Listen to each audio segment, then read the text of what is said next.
Welcome into the opening line report, March Madness edition. We got Teddy Covers on Twitter at Teddy_Covers. I'm on Twitter at Drew Martin Betts. We're talking March Madness. We're breaking down the brackets.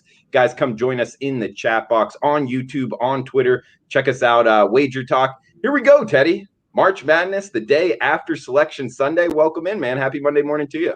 I'm happy Monday, Drew. And today, what a fun day. You know what I mean? For sports bettors, we missed this day last year. It's been 2 years since we had a Selection Sunday. And yes, I realized I missed it, but you didn't realize how much you missed it until yesterday. You're like, oh, yeah, dude, here we go. And you start looking at the brackets for the first time. And that's what we're going to do on today's show. We're going to, Drew and I are both going to fill out a bracket. Are you going to fill out a bracket, Drew, or am I just going to fill out a bracket? I'm in the process of filling out a bracket anyway. So, yeah. I'm going to join you if that's cool. Exactly. Yeah, let's fill out some brackets today. I think that'll be a lot of fun. And we'll just get, some of the thought processes on what teams we think are capable of making deep runs, some of the first round matchups, et cetera, et cetera. So it should be a lot of fun. And again, we'll be happy to answer your questions, comments, whatever you have in the chat. Please don't hesitate. We appreciate all the likes. We appreciate all the follows. We appreciate all the thumbs up. And the comments help keep the show rolling. So thank you for hanging out with us. Now let's talk some college hoops, baby.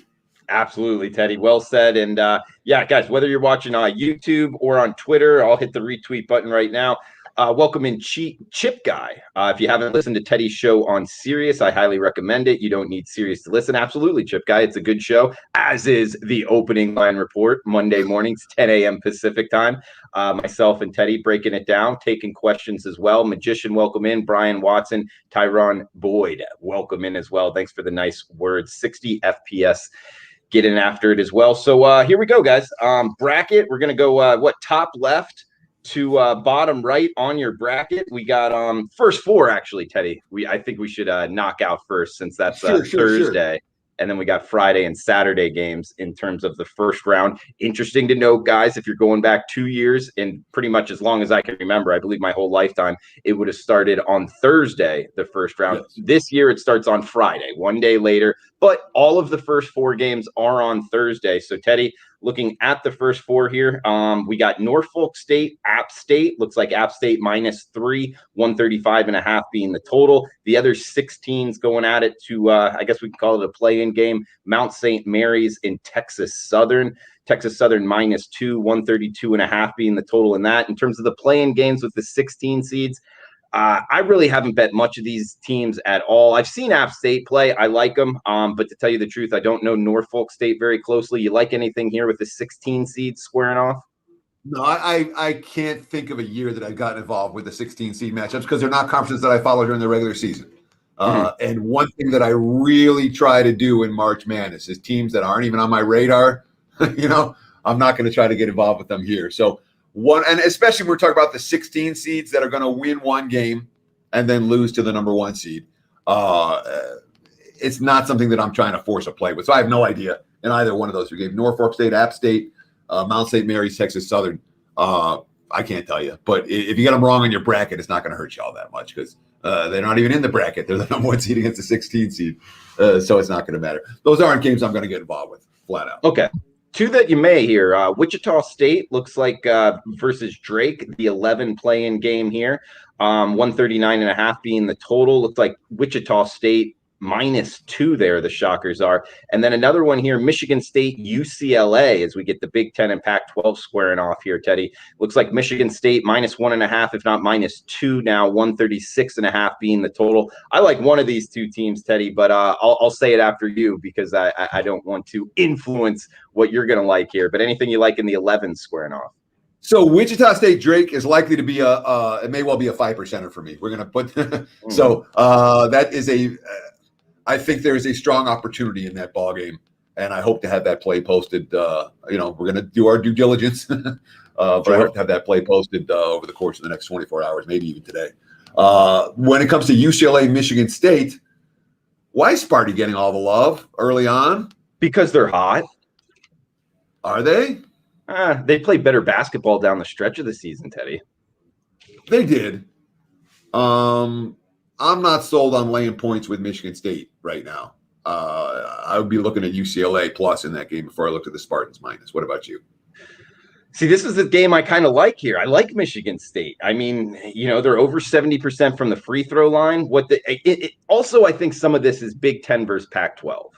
Sure. And in a year where this is going to come up as we're going through the bracket a bunch here, we don't get a lot of cross-pollination between conferences playing this season. Therefore, some of the Ken Palm, stats that we're looking at, I think you kind of need to take it in context of who they were playing against a little bit more than in years past. I mean, a team that beat Michigan down the stretch, they beat Ohio State, they beat Illinois. I don't know. That's not a team, I think, just UCLA from the Pac-12. Yeah, they were decent, but they've also lost their last 4 games, I believe, if not 4 of their last 5. I don't think UCLA is playing good basketball, and I like to be betting on teams this time of year that are playing their best basketball right now, and that's the Spartans. So I don't disagree with the concept that you want to be playing on teams playing their best basketball. That said,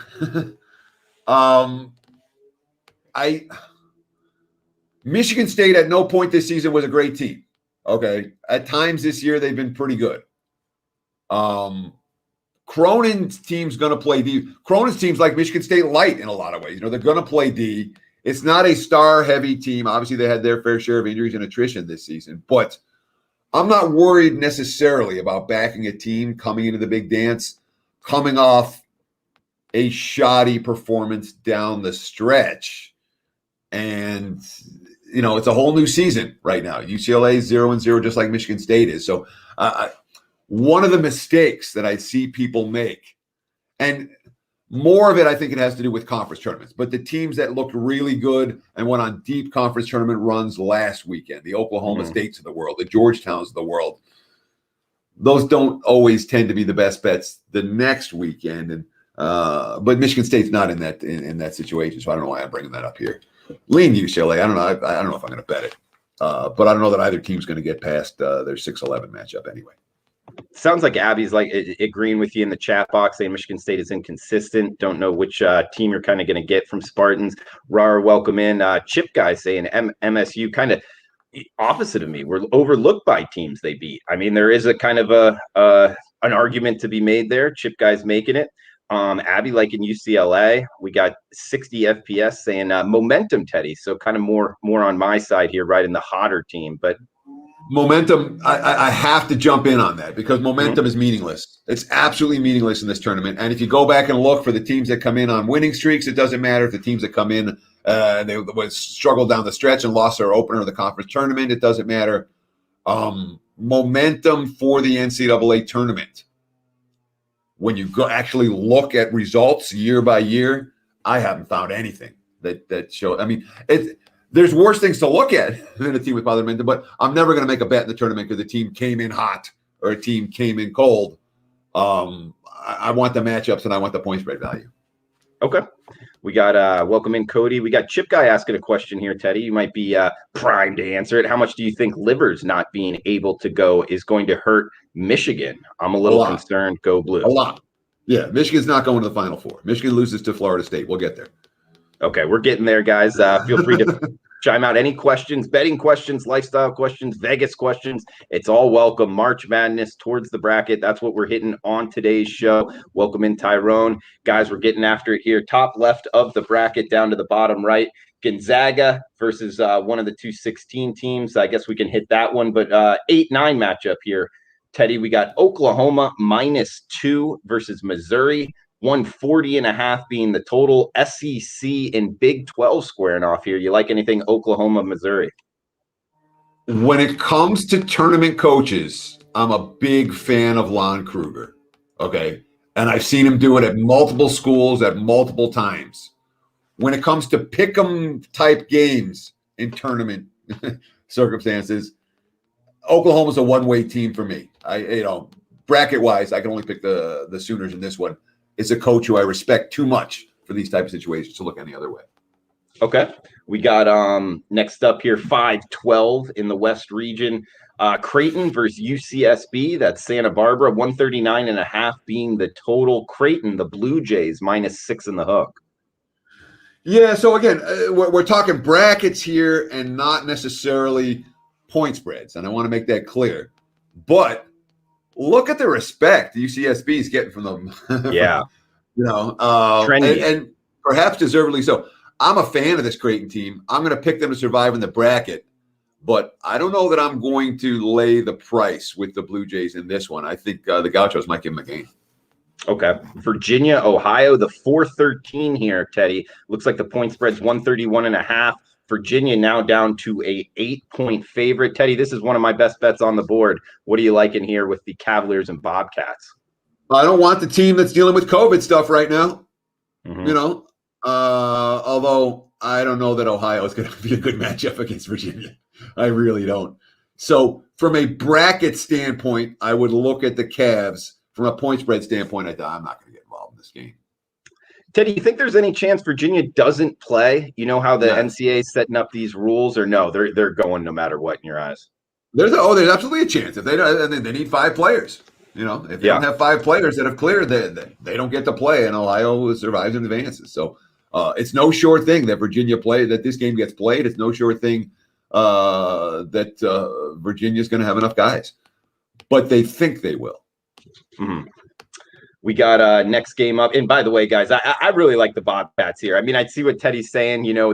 They might not be the most talented of teams, but I think the COVID pause fade in full effect. It's worked down the stretch of the season. One of the better angles that I can really remember, Teddy, in terms of college basketball, what to bet just kind of blindly here and fading the team off of COVID pause, which Virginia kind of checks that box here. It points us towards the Ohio Bobcats from Maction here, as that's the top half of the region. Teddy, we got the Gonzaga as the 1 seed, top half of the West region. Do you feel comfortable throwing out a name here that could surprise and maybe knock off Gonzaga before the Elite Eight? Oh, God, no. None of these teams are beating Gonzaga. Okay. Let's head down to the bottom half of the West. We got USC versus the Wichita Drake winner. Of course, no line out right now. You think either Wichita State or Drake gives the Trojans any trouble? So USC is a befuddling team for me, because talent-wise they're good, all right, but execution-wise is real dicey. I wouldn't be shocked if the Wichita State Drake winner ends up winning this game as well. Yeah, and guys, I'm actually a big proponent of, especially not the 16 seed playing game, but in this year the 11 playing game. The winner of that game, a lot of times, I remember VCU a couple years ago, goes on a little run here, and especially this year being in a bubble, having already played a game on the court. I think that's an advantage to the Wichita State Drake winner over USC. So that's maybe an upset I would look at once we get point spreads in that game. Next game up here, Teddy, moving down the bracket. Number 3 versus number 14, Kansas Jayhawks versus Eastern Washington. 142.5 being the total. Looks like Kansas minus 10, minus 11 point favorites. Not exactly a COVID pause here, Teddy. So this is kind of a little bit of a tricky handicap to do with COVID on the Kansas side. Yeah,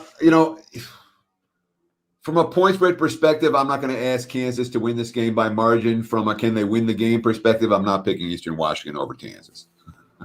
Okay.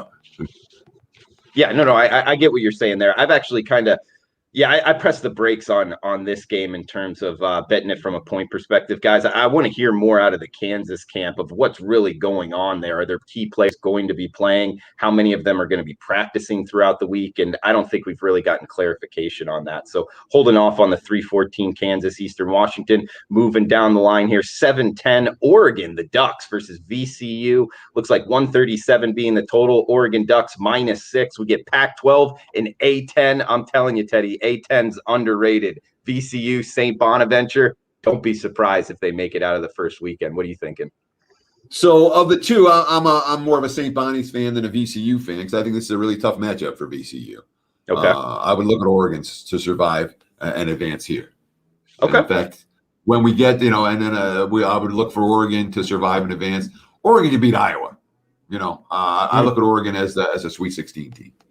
Okay, Teddy, and that's the next team up here. Iowa, Grand Canyon, 2:15, bottom game of the West region here. We see an Iowa minus 15-ish point favorite, 144.5 being the total. Grand Canyon punching the ticket for the first time in program history here, knocking off New Mexico State in the WAC conference. You think you giving them a puncher's chance here, Teddy?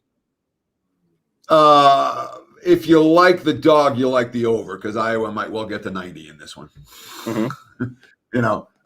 So if you think the dog can score with them, I don't know if Grand Canyon can, but side and total are related there. I think I do not see Iowa being slowed down offensively in this contest. I'll just leave it at that. Yeah, I don't know if many teams in the whole country can slow Iowa down too much here, Teddy. But Grand Canyon is a team that I've actually been involved with this year, watched them fairly closely. And a couple notes that Grand Canyon plays well down low. They got two guys down there, 6'10" or taller, one of them 7 foot here. And another thing that I've noticed with Iowa is they struggle a little bit against length and talent down low. So I think matchup-wise, if you're looking for a big dog to cover a spread here, I might point you towards Grand Canyon here, Teddy. And, with the money line over plus 1,000, maybe a small sprinkle here on Grand Canyon. It's one I'm looking at. Well, I'll tell you what, because Iowa is a team that I expect to lose with their white jerseys on. They're number 2 seed. This is not a team that's going to make the Elite Eight. So I would be looking for spots to bet against Iowa, and maybe this is one of them. Okay, yeah. So, Teddy, here out of the West region, you picking Gonzaga. Maybe do you have a surprise team here? It sounded like you were pretty high on Oregon. Yeah, I am pretty high on Oregon. When you look at the matchup here, I wouldn't be surprised at all to see Oregon make a run to the Elite Eight. I think they're capable, but I don't think anyone's beaten Gonzaga here. I really don't. I don't think anyone's beaten Gonzaga for the tournament. Okay. So yeah. So you think we're getting the first team since the 70s to go undefeated here in college basketball? That's what you're picking. I am. All right, looking towards that. Gonzaga's the best team in the country. They could lose, but they're the best team in the country. Teddy, let's head on to the East region here, making our way down as we just talked about Michigan, the Wolverines here playing the 16 play-in game. I guess we can talk about that here. And then the 8-9, a really good one, Teddy. If I had to pick one matchup, I'm probably most, looking forward to watching here. This 8-9 might be it. LSU versus Saint Bonaventure. We're getting the A-10 SEC matched up, 144.5 being the total. LSU, small favorites out the gate. Looks like 1.5 being the prevailing number. What are you liking here with the Tigers and Bonnies? So we want to talk about, the committee finds a way year in, year out to take the mid-majors and shaft them a little bit. And this is one of them. St. Bonnie's is a little bit underseeded. I agree. More than a little bit underseeded, perhaps. Not to mention Loyola. We'll get to them in a minute. They're as underseeded as any team in the tournament. That's a hard game, LSU, St. Bonnie's. That said, the winner of that game, Michigan could well be on upset alert. I have my concerns about the Wolverines matching what they did in the regular season without Livers in the lineup. I think that's an impact injury that will affect Michigan in this tournament. Teddy, with all due respect to Loyola, Chicago, Georgia Tech 8-9 matchup, LSU, St. Bonaventure in this 8-9 blows the other two out. UNC, Wisconsin have each had their issues this year, and Oklahoma, Missouri as well. LSU, St. Bonaventure, and Michigan on top of that all got kind of, bent over, in my opinion, in terms of where they're bracketed. This is tough for all LSU, St. Bonaventure, and Michigan, who in that round of 32.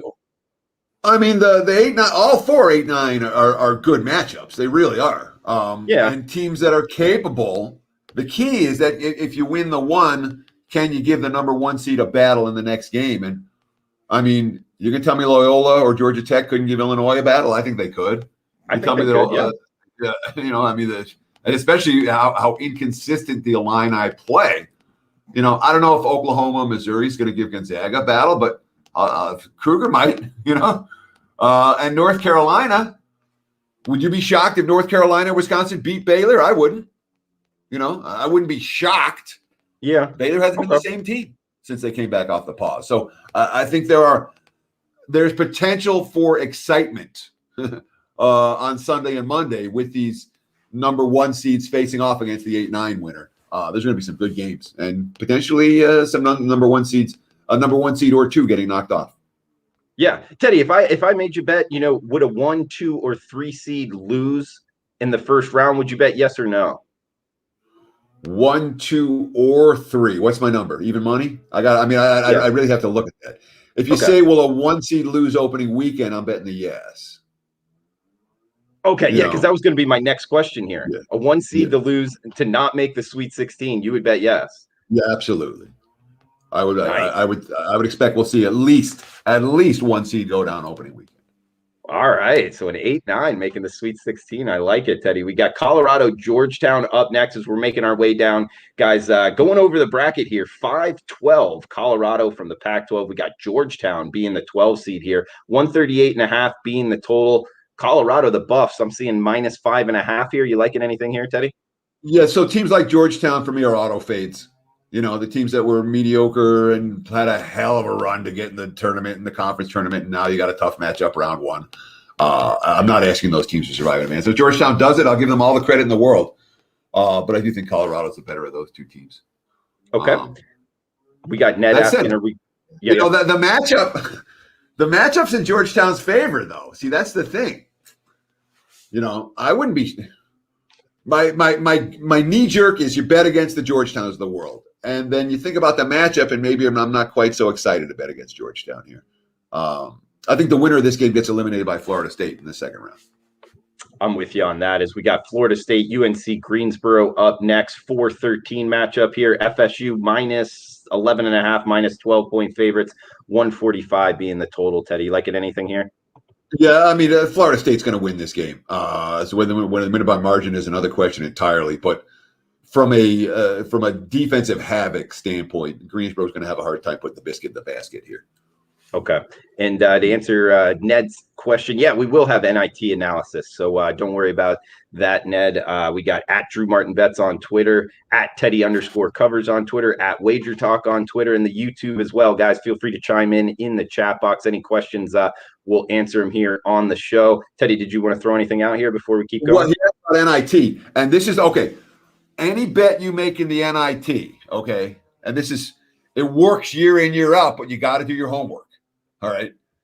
With every NIT matchup, you got to go to, you go to the local papers and find a quote. Are they excited? Are they not excited? And when you find favorites that are not excited, you bet against them in the first round. And that's my NIT betting strategy.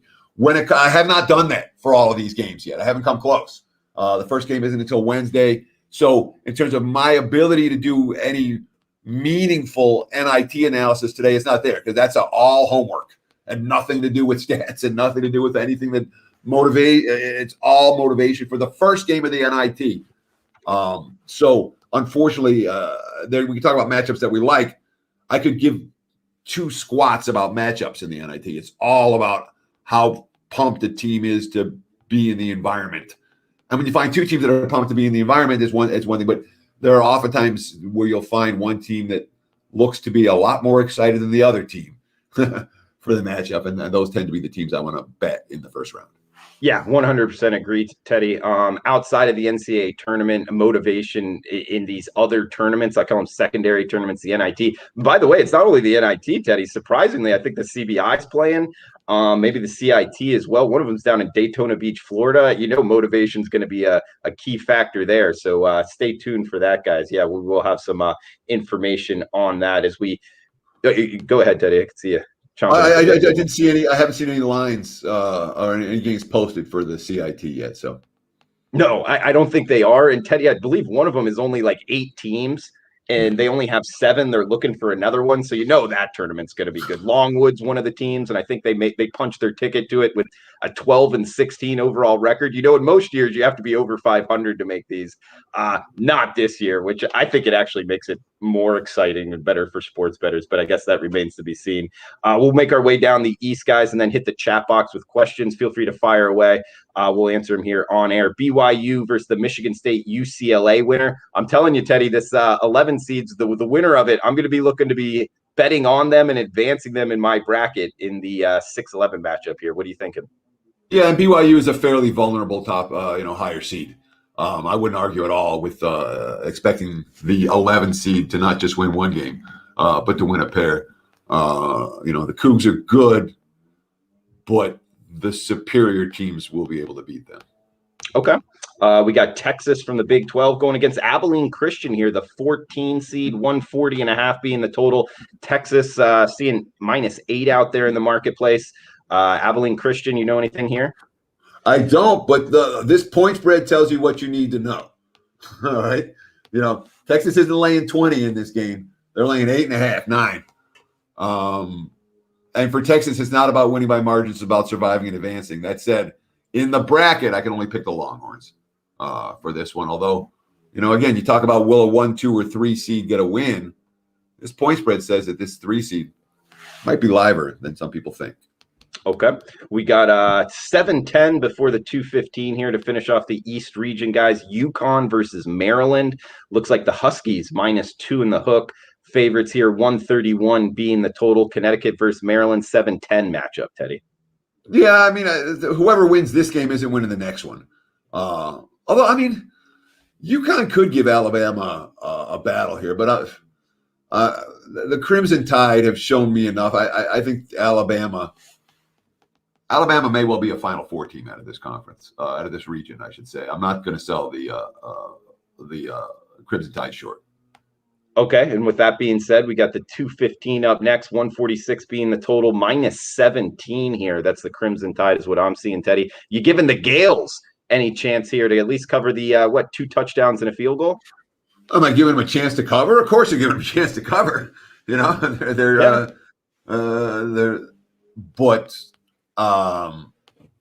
if I had a free bet to make on the game, it wouldn't be plus the points. It'd be minus the points.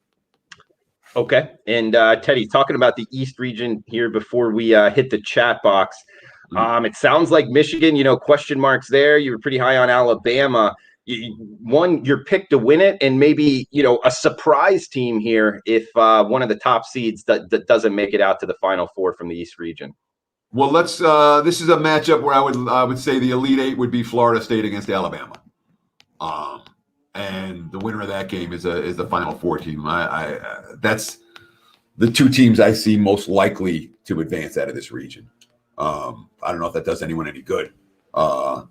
I like the Seminoles team. I do. I don't know if they can beat the Crimson Tide. Be a heck of a game. They might be able to. But it'd be Florida State or Alabama for me coming out of the East region. Okay. Teddy, I think the East region has the most question marks. I mean, we got Michigan, change as sports bettors, one of the better players going down. There's a question mark with the 1 seed. I think the 2 seed, Alabama from the SEC. I could be wrong on this. I just somewhat think the SEC is a little bit down this year. And so I have question marks there with the Crimson Tide. Florida State, like you're talking about at the 4 seed, I think Florida State very, very good. Although they have struggled at times with teams that, put good pressure on the ball handler. They've turned it over. Watch out for that. I wouldn't be surprised to see a kind of Cinderella type team come out of the East region. Maybe Saint Bonaventure, LSU winner making a run. Who knows? Yukon at the 7 seed, like you were talking about, against Alabama in that round of 32. Yukon looking to slow it down. Alabama speeding it up. If Yukon's able to kind of slow the game down on a neutral court, a lot of times it's easier to slow the game down in college basketball than speed it up. Watch out there for the Huskies. So I could see some surprises here in the East region, Teddy. Yeah, I would argue with some surprises. I mean, it could be a carnage region. We see 1 or 2 carnage regions just about every year. But I'm looking at Florida State or Alabama in the East. I'm looking at Gonzaga in the West, and let's go to the South because there's a lot of issues in the South as well. Okay, yeah, we got the South and Midwest guys. I think we're going to take a little questions here. We got some questions piling up, which we really appreciate in the chat box, kind of the halfway mark here, and then we'll hit them again at the end. Tyrone Boyne saying, is Oregon State the best chance for number 12 to pull off an upset this year? Teddy, any opinion there? 5-12? I got to think about the matchups. Well, we got Tennessee, Oregon State here, the 5-12. I don't know. I think Tennessee rolls them there. We got the other 5-12 being Villanova, Winthrop. I would give Winthrop a better chance over Villanova. Yeah. I would not put that the most likely. Winthrop, Nova may be up against it in round one. They're not the same team right now they were 2 weeks ago. Yeah. So I guess to make it quick here, Tyrone Boyd, excuse me. No, I wouldn't put the Beavers as the best 12 seed here. We got Michael saying, Teddy and Drew, what are your biggest upsets in the first round, and who's the lowest seed you see going the furthest? I guess out of the games we've talked about here, Teddy, any opinion on what Michael's asking? The lowest seed that can go the furthest. Interesting, but you talked about some of these, some of the 11 seeds, the Wichita Drake winner winning a couple of games, or the Michigan State UCLA winner winning a couple of games. I wouldn't argue with that. If I'm going to pick a low seed to make the Sweet 16, I don't know if there's. Of course, there's a 12 seed out there that's capable. Winthrop, but I might look at the 11 seeds as a team more likely to make a run. Yeah, Michael, I would actually second that. If you're looking for the kind of largest number to make a deeper run here in the tournament, I would look towards the 11 seeds as well. Like we just talked about, they're already going to have a game under their belt in this bubble. I think that is going to help out college kids. And in terms of your other question here, give me the biggest seed that wins in the first round. I'm going to look for a little bit of a long shot in answering this, Teddy, but I'm going to go here with Grand Canyon in the 2-15 upset. I think they got a puncher's chance to knock off Iowa. Nice, and I'll go Ohio to beat Virginia with a 13 seed. The Bobcats. Yeah. Well, the more you talk about it, you can't expect teams like Virginia to do anything except for lose. It's the wrong time of year to have a COVID pause. That's 100%. Makes 100% sense to me. Cody asking Teddy and Drew, besides Gonzaga, who do you guys think have the best chance to win the tournament? Great show, guys. Keep up the great work. Besides Gonzaga, Teddy, you want to throw out a name? Let's go through the rest of the bracket. Okay. Yeah, we'll hit that one at the end, Cody. That'll help. But let me ask you, okay, let's put the question this way. Will a number one seed cut down the nets? Yes or no? I'm betting yes. Okay. Yes. So, and I think Michigan is vulnerable. And I think Baylor's vulnerable. And Illinois could lose. Oh, goodness. There's so much to talk about. But I really think the Zags are the team to beat. But there's got to be there's I feel like I'm giving short shrift to somebody. I don't know who yet. Let me think about it. Well, Teddy, Ohio State, the 2 seeds aren't going anywhere. Alabama. Can Alabama do it? What about Houston? Is that the team? We got Houston coming up. Yeah. Let's run through bracket, and then that question may well answer itself. I appreciate the question. Some of them, I apologize. It's like I'm trying to answer as much as I can without giving ill-informed opinions. And a lot of the stuff on Monday morning is still half-baked. Yeah, absolutely, guys. We're going to break down the South region and the Midwest as well and answer more questions here before the end of the show. So feel free to fire them out on YouTube, the WagerTalk YouTube here in the chat box. Also on Twitter, we can see him as well at Drew Martin Bets, at Teddy_covers. Guys, check out WagerTalkSportsMemo.com. A lot of March Madness content, Gold Sheet as well. A lot of great content out there, guys. Free content. So check out all the websites, especially $2 Tuesday. Just tomorrow, hottest handicappers, top play, discounted to just $2. We got 116 here. Teddy with lines up. Baylor versus Hartford. 25.5 Baylor Bears laying in this one. 140 being the total. Looks like highest point spread on the board here. Baylor minus 25.5 here, Teddy. What do you like it? If I'm playing, I'm laying. This dog is going to have a hard time to compete in this game. And what about the thought process of laying this many points in the first round? If they're up 20 with 10 minutes to go, are they really going to put the pedal to the metal, or are they going to play their reserves? You know what I mean? It may not matter. I would be more likely to play Baylor first half than I would be to play him full game for that very reason. And then the 8-9 matchup here, we've already talked about these 8-9 matchups look real good. North Carolina, Wisconsin, ACC, and Big Ten scoring off 139.5 being the total, seeing UNC minus 2-point favorites, Teddy. Yeah, I'm not a Wisconsin fan. I'm really not. But and it's a team that had great early season stats and mediocre late season results, and those tend to be fades for me. The problem is how well the Tar Heels want to get out and run, and they want to pound the ball into the paint. And Wisconsin doesn't really allow opposing teams to do either one of those. So fascinating matchup. I'll probably have UNC in my bracket. Okay. Let's put UNC in the bracket. Oh, you're moving them on, huh? Click. There it is. Done. All right, Teddy, as we're moving down the line here, guys, we got the 5-12 Winthrop Eagles from the Big South Conference punching their ticket here, getting the 12 seed versus the 5 seed Villanova Wildcats. It's like minus 6.5-point favorites, -6, 139.5 being the total. What are you thinking here about the Big South Conference champions, Teddy?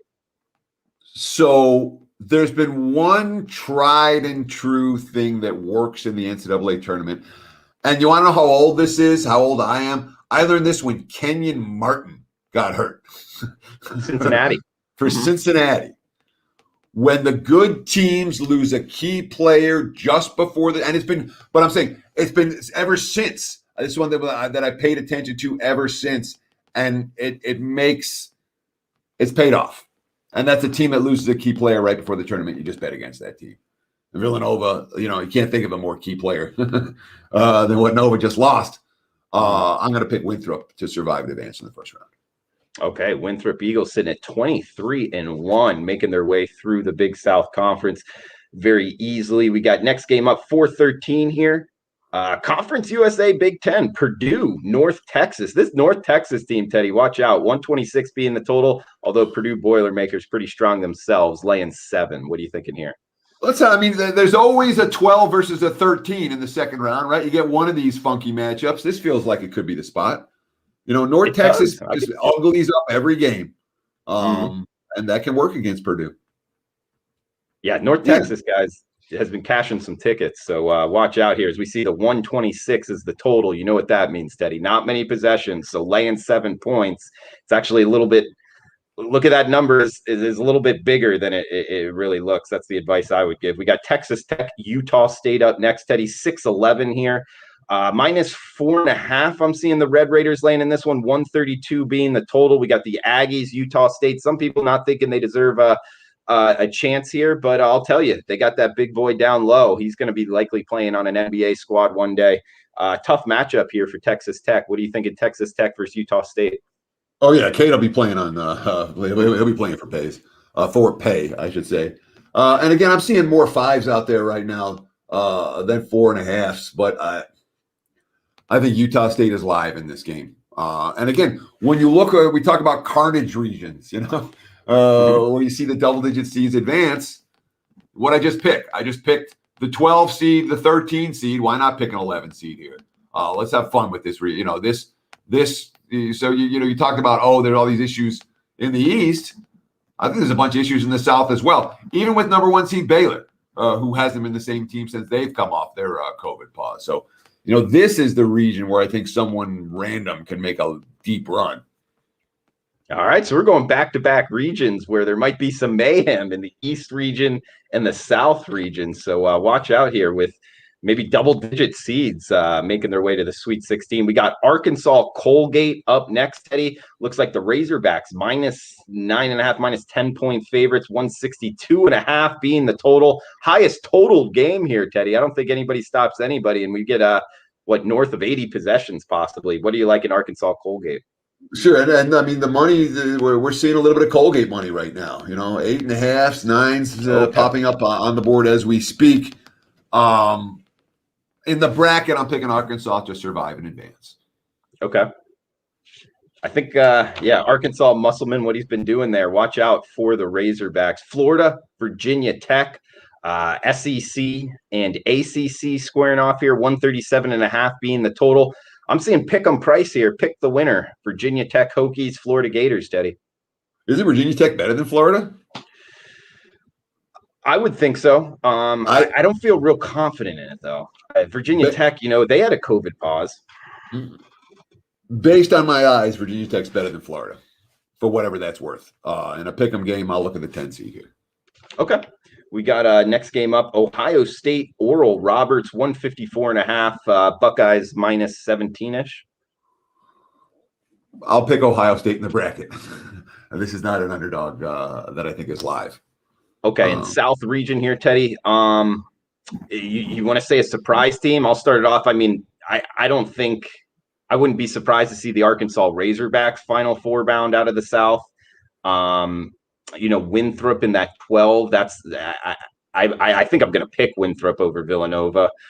North Texas as well. I liked your 12-13. We see it not every year, but a lot of years. I could see that happening in this region. So I agree with you. I could see a lot happening here in the South. Anything you want to throw out? Yeah, in my mind, this is the weakest region and the most likely for somebody random to make a run and get hot and make a bunch of noise. I mean, again, I picked North Texas over Purdue in the first round. If Purdue wins that game, they're live.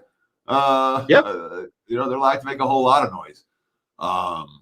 And Arkansas is another team that I be live to make some noise. Musselman's a great tournament coach. So if you're looking for longer shots, maybe this is a region to look there. That said, Baylor's A game will beat anyone in the country. That said, North Carolina's A game can knock Baylor off in round number 2. So that has carnage potential in that region for real.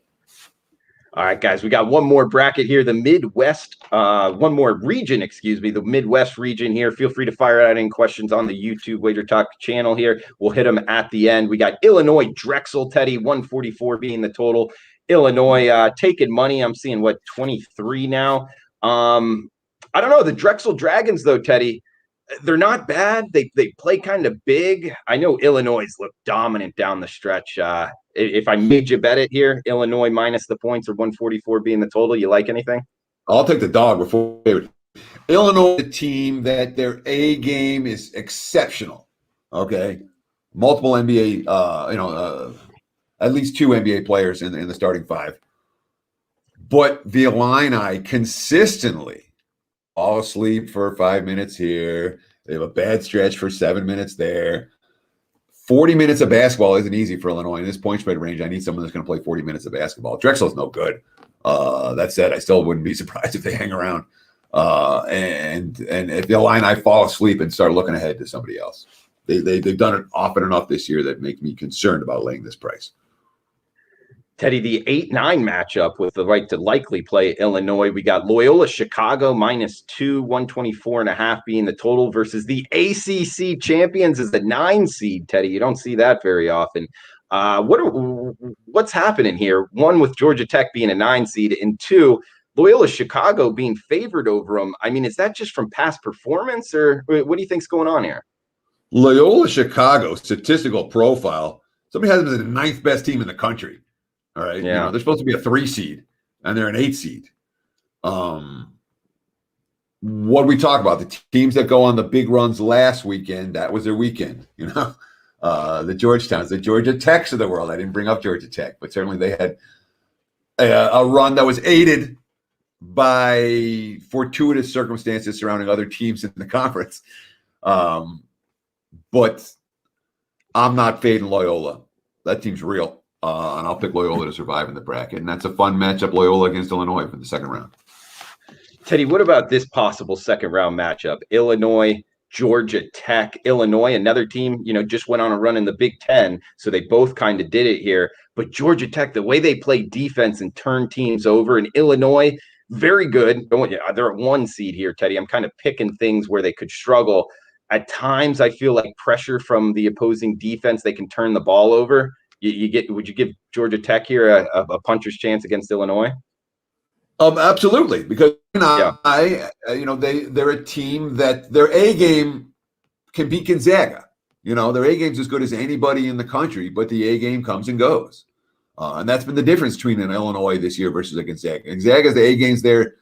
The A games is there a lot more consistently and for 40 minutes within the game, whereas Illinois, you'll get 15 good minutes and 10 bad minutes and then a couple more good minutes, but their A game's phenomenal. Illinois' A game's good enough, as good as anybody in the country.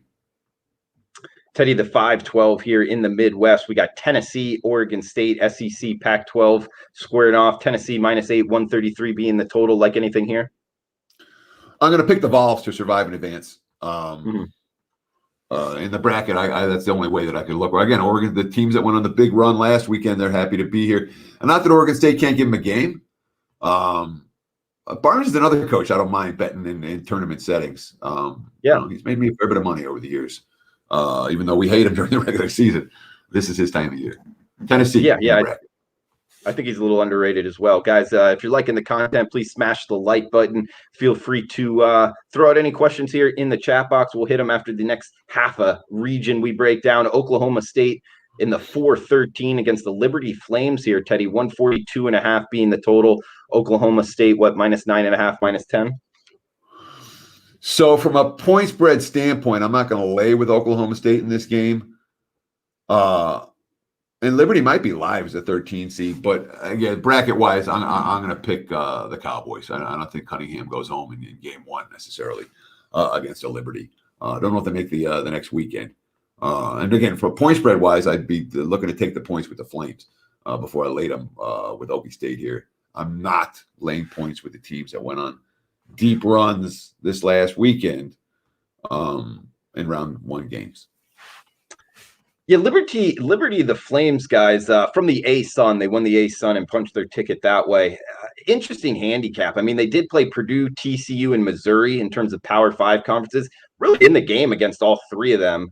They beat South Carolina. They beat Mississippi State, ran through their conference. So they're a team that's really going to slow it down. If they're able to have success doing that against Oklahoma State, man, I know Oklahoma State has so much more talented players, but I don't know. I'd be real careful laying -10 there with a team that's going to go, limited possessions. That's kind of a large number there. We got the bottom half of the Midwest region here, guys. 6-11 matchup. San Diego State, Syracuse. Seeing Syracuse getting 3 points here as the Mountain West team being the short favorite. 138.5 being the total. You like anything here? Mountain West ACC action? How does San Diego State score against? It's one of those matchups, you start thinking about these matchups. San Diego State is what we call them offensively challenged. I call them offensively challenged. Okay. I think it's a tough matchup for them. I really do. I'm a little bit surprised by this point spread. I'm going to pick Syracuse to survive in advance. That's an 11 seed. I think is going to win and face off against West Virginia because Morehead State's not beating West Virginia, are they? I don't think so. No, I don't think so either. No, I don't think so. Although Morehead State, not a bad team, but 138.5 being the total. West Virginia taking money, one of the bigger movers here in the first round. 12.5, 13-point favorites now. West Virginia. Heck, they talk about teams that playing better basketball down the stretch of the season. I know they lost to Oklahoma State, but still, I could see West Virginia making a run here, Teddy. Everybody lost to Oklahoma State. There's no shame in that. The whole Big 12 lost to Oklahoma State down the stretch. Yeah, true that. I mean, West Virginia, though, good coach, in my opinion, Bob Huggins. The way they play basketball, kind of a tough matchup. And this year, as opposed to years past, a lot more talented on the offensive end. Want to look at, NBA potential. Derek Culver likely going to be playing at the next level. So you got it this year with West Virginia. If you're looking for a team, not a 1 or a 2 seed to make a run, I could see the Mountaineers doing that. We got 2 more games, guys, and then we'll take questions in the chat box. Clemson versus Rutgers, Big Ten ACC here, Teddy. Not a lot of possessions in this one, 126.5 being the total. Rutgers, pick them -1. You liking anything here? Rutgers is better than Clemson, aren't they? What I am I think mixing so. from this point spread? Clemson's up and down. I would be much more inclined to fade Clemson than I would be to back them, and I'll look for Rutgers to survive and advance this one. And Houston, Cleveland State. I mean, Houston's a one-way team, man. What you saw on Selection Sunday is not unusual for Kelvin Sampson's squad. The Cougs could be what do we call them? Is the AAC a mid-major, or is that a Power 5 conference? I mean, calling a mid-major, I think, you're doing the kind of the mainstream media thing saying that, but the AAC is underrated in basketball and football, in my opinion, Teddy, and it's been so for a few years now. So I call them a major conference.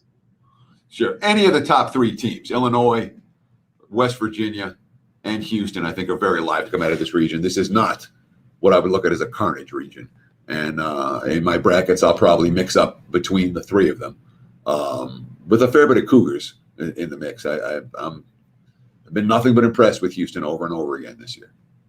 Yeah, Houston, I mean, they ran through the AAC. I know they lost to East Carolina and Wichita State, but throughout the course of the season, especially this year, you're going to lose some games. And going up against the Horizon League champion, Cleveland State, the Vikings, making their way through Purdue, Fort Wayne, Milwaukee, and Oakland. I thought the Horizon League was a little sleeper here. And Cleveland State played, scored 46 points against Ohio. Ohio beat them 101-46. I don't know. That's going to be a tough out, or not a tough out. I think Houston rolls them as well, Teddy, especially the way Houston plays defense. So good stuff here, Teddy. We broke down each and every game here. Guys, feel free to fire away in the chat box questions before we end it. We got Hoop saying, what Conference USA is a terrible conference. Travel is insane. We got Lucky saying Rutgers won't go down easily. I like Rutgers. Guys, any questions, feel free to fire them out. We'll answer them on air. Michigan State found themselves. Definitely play the Michigan State side from Larry. Any questions here, guys? We're getting a lot of opinions in the chat box. Love it. Okay, USC over Kansas in second round. I don't know about the Trojans here. I mean, Kansas, the 3 seed, Kansas is a tricky handicap, guys. Do they have COVID issues? Do they not? I'm really not sure where to slate them here. And the Trojans, I'm not exactly chomping at the bit to bet Pac-12 teams. Teddy, any opinion there? I mean, USC is capable of making a run, I would say, even to the Elite Eight. Their A game. Well, no, let me see. They run into Gonzaga in the Elite Eight. Stranger things have happened than USC making some noise. The problem I have with the Trojans is that it comes and goes. They're another, in terms of inconsistency. I don't know there are many teams that have been more inconsistent than USC, and especially away from home, which worries me. They're capable. Talent-wise, USC is absolutely capable of making a run, a deep run in this tournament.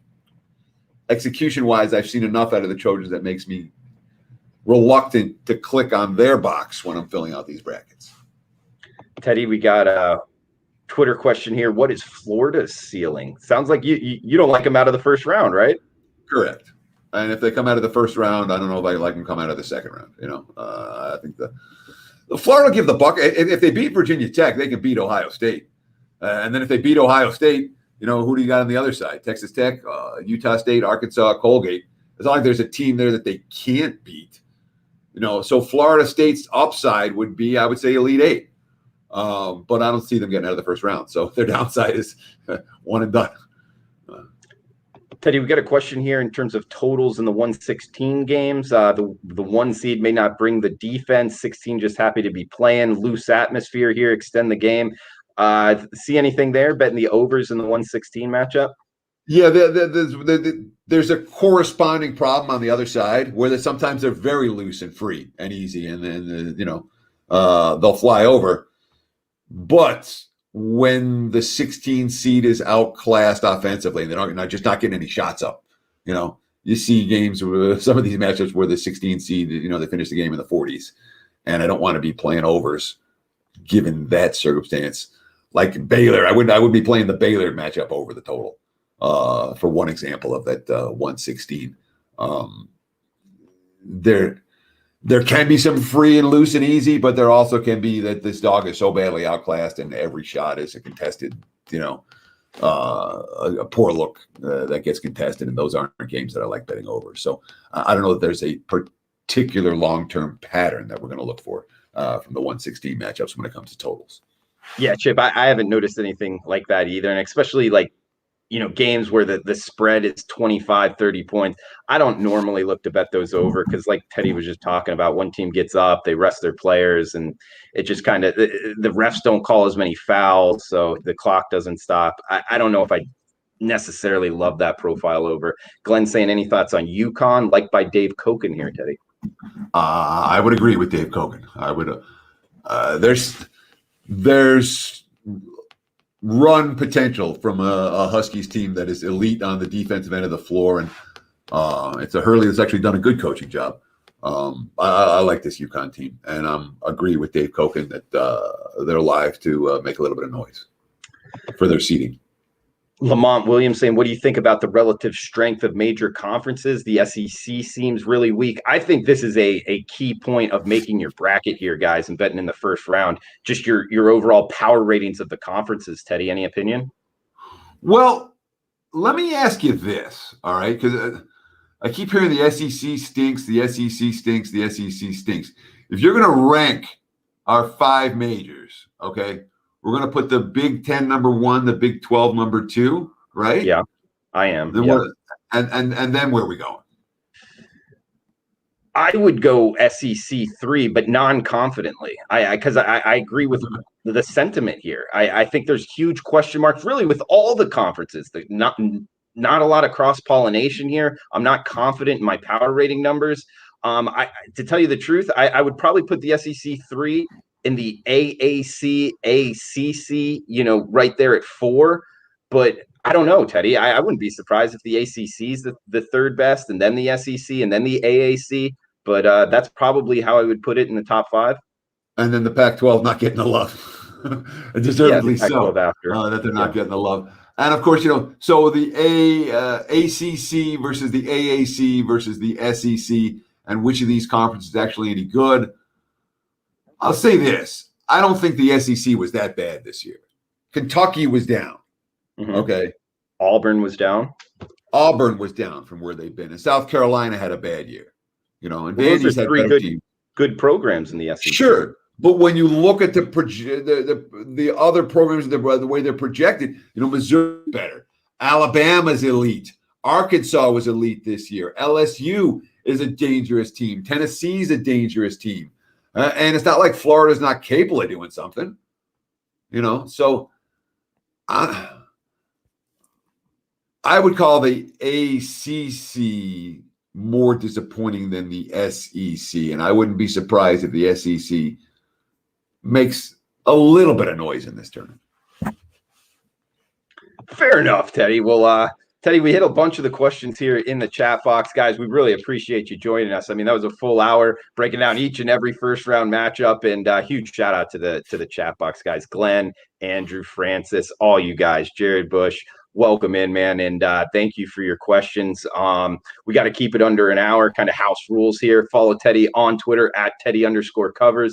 I'm on Twitter at Drew Martin Betts. We'll be doing this next Monday as well, guys, taking questions and looking towards the Sweet 16. Teddy, anything else you want to throw out here before we shut this down? Question from Dave R. Can Drake make a run if they get Hemphill back? I don't think they can make a run, and I don't think they're getting Hemphill back. So no and no. Appreciate the question. That's just my take. And that's the beauty about opinions. They're like assholes. We all have one. All that said, thank you guys for hanging out with us here on this Monday morning. We'll be back again next Monday, and we'll be breaking down Sweet 16 matchups, round of 32. It's going to be a lot of fun. And, of course, the tournament will be in play on Monday next week. Friday, Saturday, Sunday, Monday this year. So don't be fooled and get to Vegas on Thursday and get your wake up at 5 a.m. to go get your seat for the sports book and then realize the games won't go until the 2 playing games on Thursday night. So all that said, thank you guys so much for hanging out with Drew and I today. We'll do it again next week right here on the Opening Line Report, WagerTalk YouTube channel. Cheers. WagerTalk Sports Memo, 10 a.m. Pacific time. Next Monday for Teddy Covers. I'm Drew Martin, guys. Best of luck with your bets. Enjoy March Madness. Thanks for tuning in. Please smash the like button on your way out.